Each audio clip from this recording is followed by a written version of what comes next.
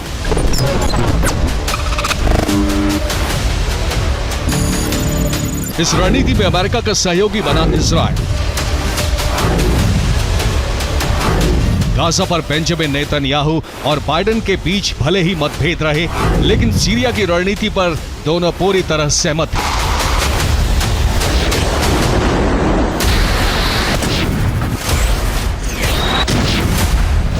तुर्की border से सटे Idlib में सक्रिय एचटीएस विद्रोही संगठन के नेता अबू मोहम्मद अल गोलानी को इस रणनीति को धरातल पर उतारने की जिम्मेदारी दी गई।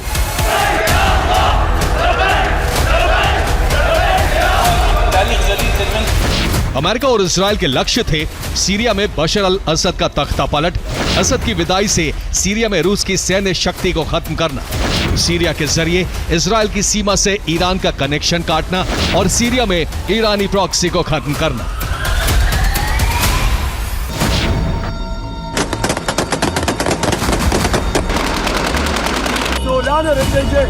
इस लक्ष्य को पूरा करने के लिए गोलानी के जरिए सीरिया में विद्रोह कराया गया।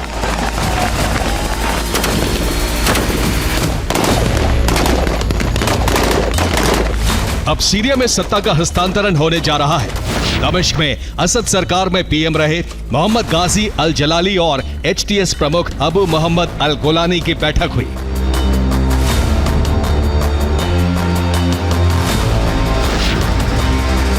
इस बैठक में मोहम्मद गाजी अल जलाली ने गोलानी को सत्ता हस्तांतरण करने पर सहमति जताई। जलाली ने कहा है कि एचटीएस कमांडर को सीरिया की सत्ता सौंपी जाएगी। सीरिया की सत्ता की बागडोर मिलने का ऐलान होते ही गोलानी ने पहला हमला ईरान पर किया। गोलानी ने जीत को इस्लामिक देशों को समर्पित किया, लेकिन ईरान को सीधी चेतावनी जारी कर दी है।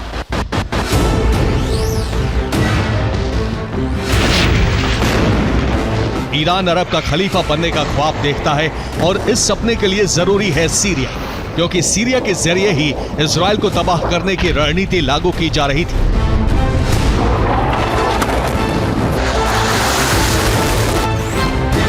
ईरान सीरिया के जरिए इराक, जॉर्डन में अपनी रणनीति लागू करता रहा है। सीरिया की जमीन पर प्रॉक्सी ऑपरेशन चलाकर इजराइल के लिए चुनौती बन गया था।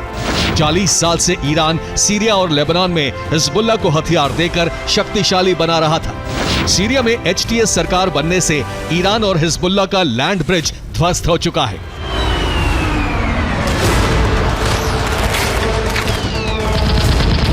लेबनान में इजराइल के हमलों से हिजबुल्लाह पहले ही बहुत कमजोर हो चुका है और अब सीरिया में गोलानी राज स्थापित होने से पूरी तरह खत्म हो जाएगा।